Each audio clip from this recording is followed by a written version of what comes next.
Something unusual was hiding beneath an ordinary garden, and no one could have imagined what was buried there. Stay with us to uncover the mystery. And before we begin, write in the comments where you are watching from. Don't forget to like the video, subscribe to the channel, and turn on notifications so you won't miss what happens next. The morning light always fell gently across the small wooden porch of Evelyn Morris's cottage. The house stood at the edge of a quiet southern town, surrounded by endless fields and a line of old trees that whispered when the wind passed through them. Evelyn had lived there for most of her life, and every corner of her garden carried a memory. The roses along the fence had been planted by her husband many years ago. Their petals still bloomed in soft shades of pink and ivory, even after his passing.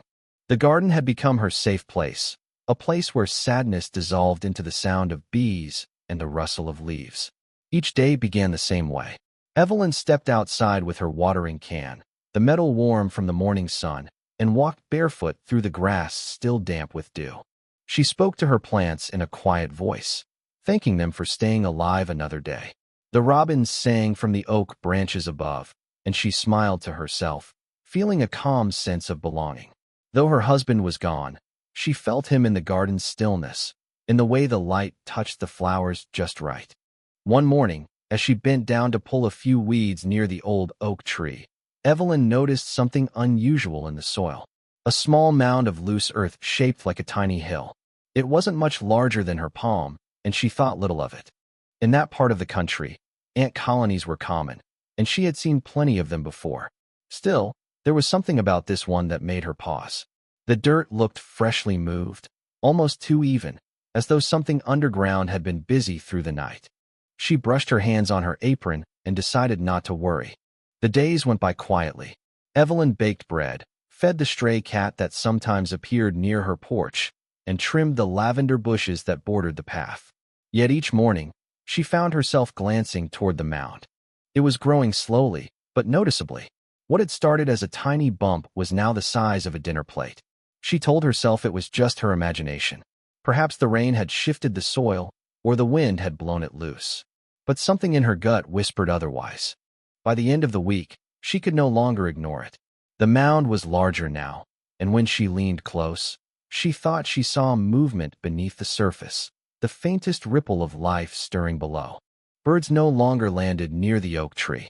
The cat refused to cross that part of the yard, choosing instead to sleep near the porch steps. Evelyn felt a chill even in the warmth of the morning. She spent that evening sitting by the window, looking out at the fading sky. The sun was setting behind the trees, painting the garden in gold and amber. Yet her eyes kept returning to the strange mound that caught the last rays of light. It looked peaceful, almost ordinary, and for a moment, she wondered if she was simply being foolish. But deep down, she felt a quiet unease, the kind that comes before a storm. Evelyn thought about her husband then, how he used to tease her for worrying too much about small things. Nature always knows what it's doing, he would say. We just have to trust it. She smiled at the memory, but her heart felt heavy. The garden had always been her safe place, her world of calm, and now something within it had changed. That night, she couldn't sleep. Through the window, the moonlight spilled across the yard, and she thought she saw the mound shimmer faintly, as if breathing. The shadows seemed deeper near the oak. She told herself it was only the play of light, but the thought stayed with her until dawn. When morning came, the air was still and heavy. Evelyn walked out into the garden as usual, watering can in hand. Everything looked the same, the roses, the lavender, the stone path. But she sensed something underneath, a quiet vibration she couldn't name. She stood before the mound and crouched down slowly. The soil seemed slightly sunken in the middle, as though hollow below. She touched it with the tip of her finger, feeling the cool texture of damp earth. For a second, she thought she heard a faint sound, like whispering. Evelyn straightened up and looked around. The wind had died completely. The world was silent.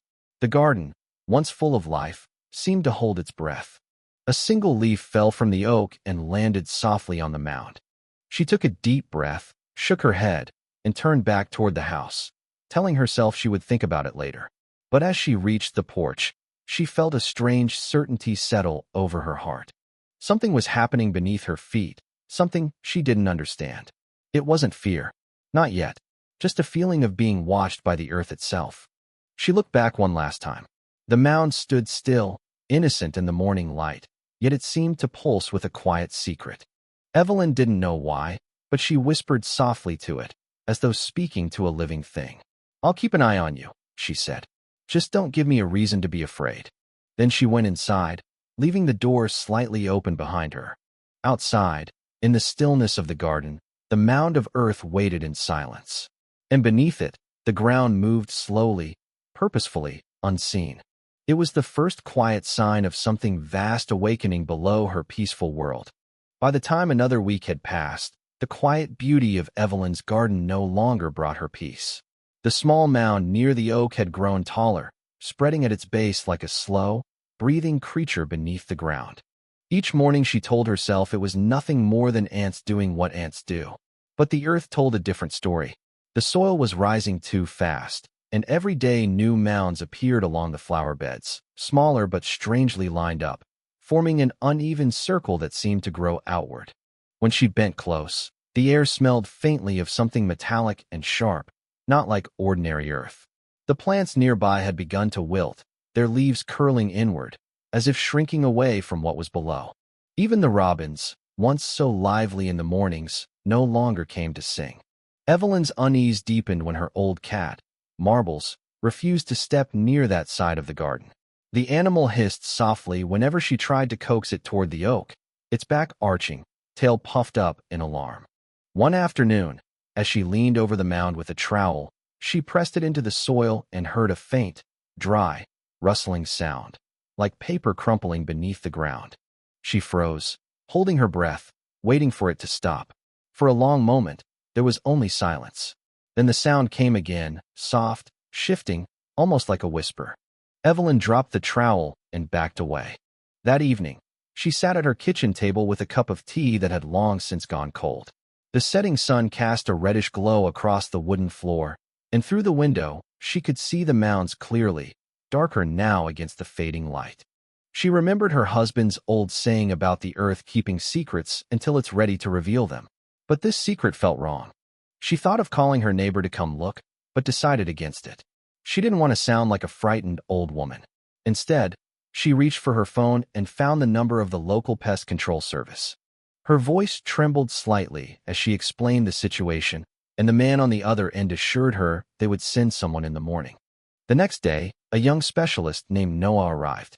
He was polite and patient, carrying a small case of tools and an inspection device that looked like a cross between a metal detector and a camera.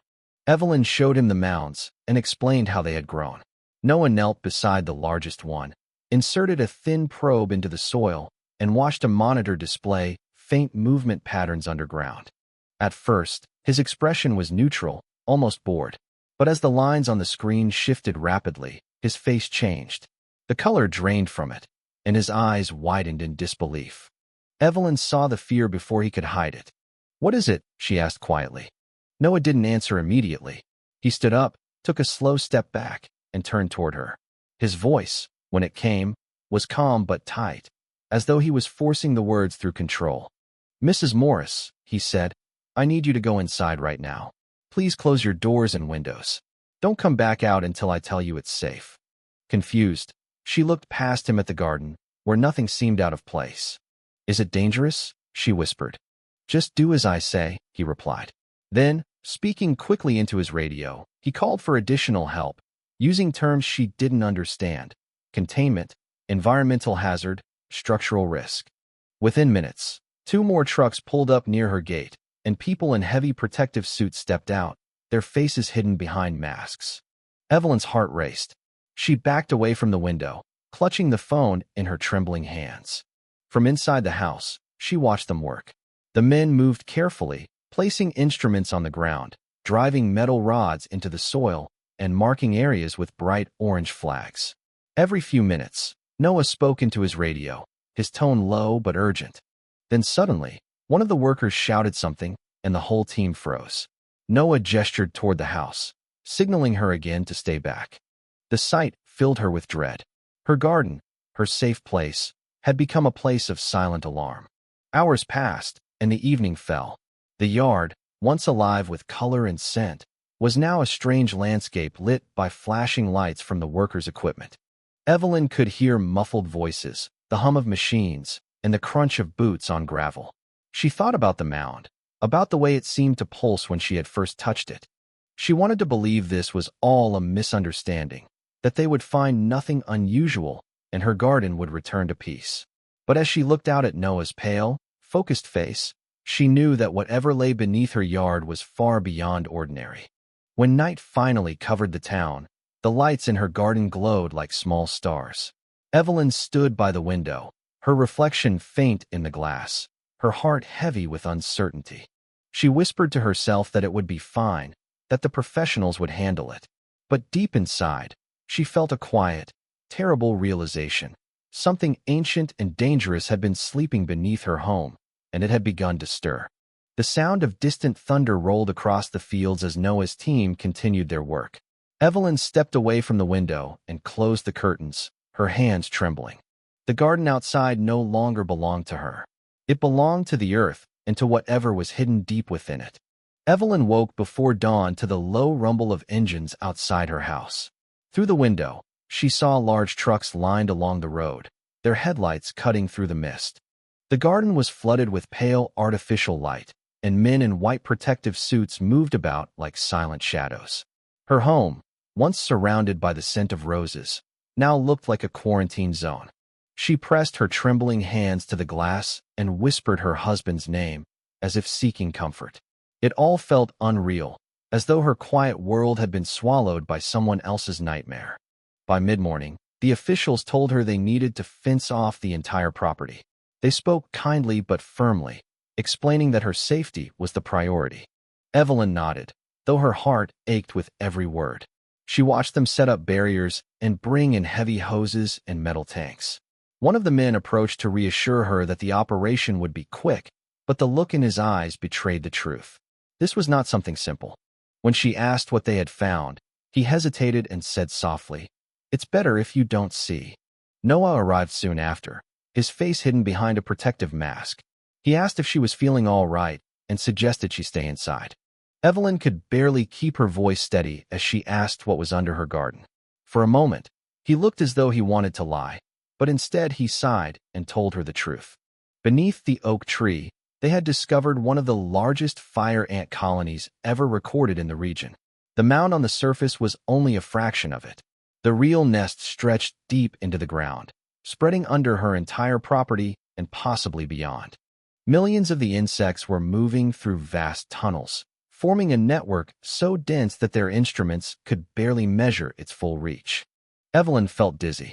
Fire ants were not new to her. She had seen them before, small and harmless in her youth. But Noah explained that this was no ordinary colony. It had likely merged with others underground, creating a super colony capable of swarming with deadly force. Their stings could cause severe allergic reactions, or worse. The heat beneath the soil suggested that the nest was still expanding, fueled by constant activity. He said they could not risk using traditional methods. Any disturbance might drive the ants to the surface in massive numbers. Outside, the team prepared a special containment procedure. They began pumping a concrete-based mixture into the tunnels, designed to solidify the network without releasing the insects. The process was slow and careful, and Evelyn watched from behind her closed window, her eyes wide with both awe and sorrow. The garden she had loved so much was being buried alive. She could see the mixture seeping into the ground, darkening the soil around the oak tree where her husband once hung a bird feeder. The roses trembled in the vibration of the machines, their petals scattering like fragments of an old memory. Hours passed. The rumble of machinery mixed with the faint hiss of pressure pumps. The air smelled of dust and chemicals. Evelyn sat in her living room, clutching a small photo of her and her husband, taken many years ago under that same oak tree. She remembered his laugh, the warmth of his hand, the promise they made to grow old together, surrounded by the beauty they had built. Tears welled up, not from fear, but from grief. Grief for the loss of a piece of her life that had been quietly taken by something unseen. As evening fell, the work slowed. Noah came to the door, removing his mask to speak more gently. He told her the operation was almost done. The colony had been fully sealed, and the danger was over. She nodded silently, her eyes fixed on the window where the last bits of her garden disappeared under the hardened surface. "Will anything grow there again?" she asked. Noah hesitated, then answered softly. "In time, maybe. The soil will heal, Mrs. Morris. It always does." When the lights and engines finally faded, the night was heavy and still. The once living garden now lay covered in smooth gray stone. The oak tree stood motionless, its roots locked in the newly hardened earth. Evelyn stepped outside despite their warnings, walking slowly along the fence until she reached the edge of the concrete patch. She knelt and touched it with her fingertips. It was cold, solid, final. For a long moment, she simply sat there, listening to the wind move through the trees beyond her property. The silence felt unnatural, as though the world itself was holding its breath.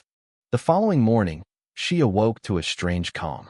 The workers were gone, leaving behind the faint smell of earth and machinery. The garden looked unfamiliar, a graveyard of memories sealed beneath stone. Evelyn brewed her tea and took it out to the porch.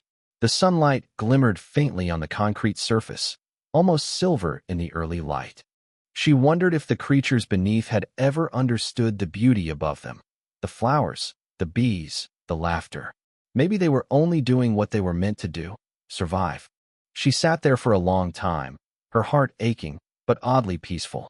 The world had taken something precious from her, yet it had also left her something she couldn't explain, a sense that even in ruin, life continued in ways unseen. The air was still heavy with the scent of dust, but somewhere deep in the soil, she felt the faint heartbeat of the earth, steady and patient, waiting for the right moment to begin again. Weeks passed, and the silence that settled over Evelyn's home began to feel less like emptiness and more like rest. The garden, once full of noise and motion, was now a patch of quiet earth. The concrete surface had dried into a pale gray sheet, cracked in places where the sun had baked it too long. At first, Evelyn avoided looking at it. She spent her mornings reading inside, pretending she no longer cared about what lay outside her window.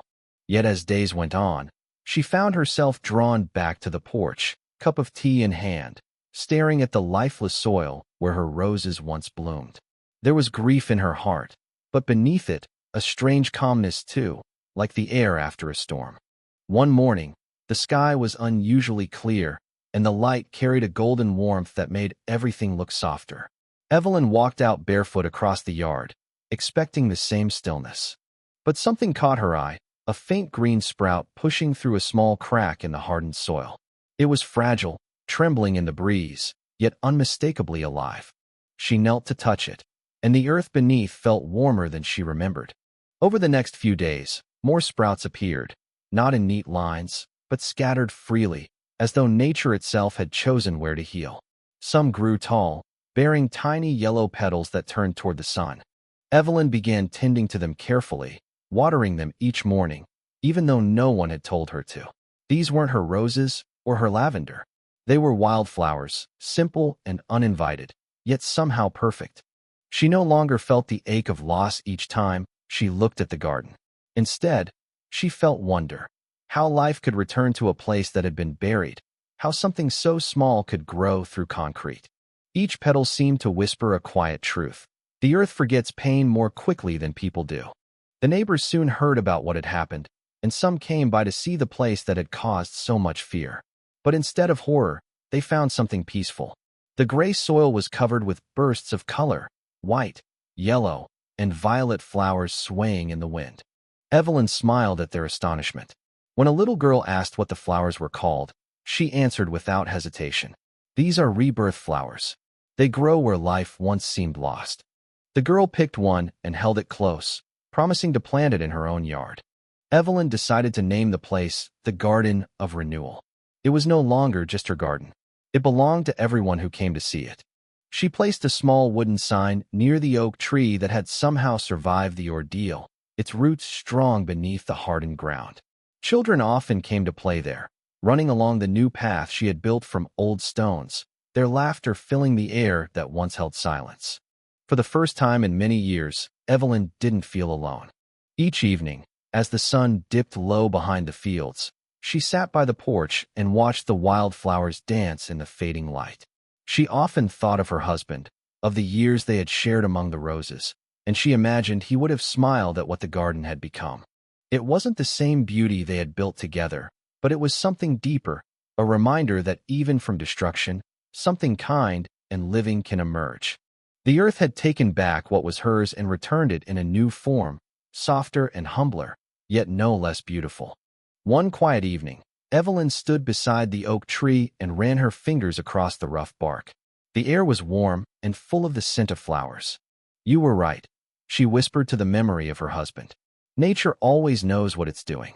As the wind moved through the branches above, it carried with it a sound that almost resembled laughter. Or perhaps it was only the leaves rustling in the twilight.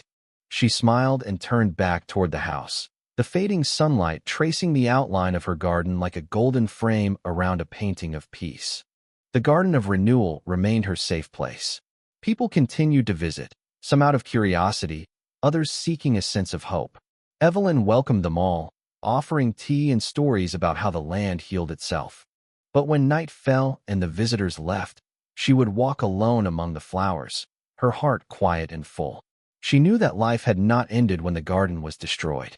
It had simply changed its form, waiting for the right moment to bloom again.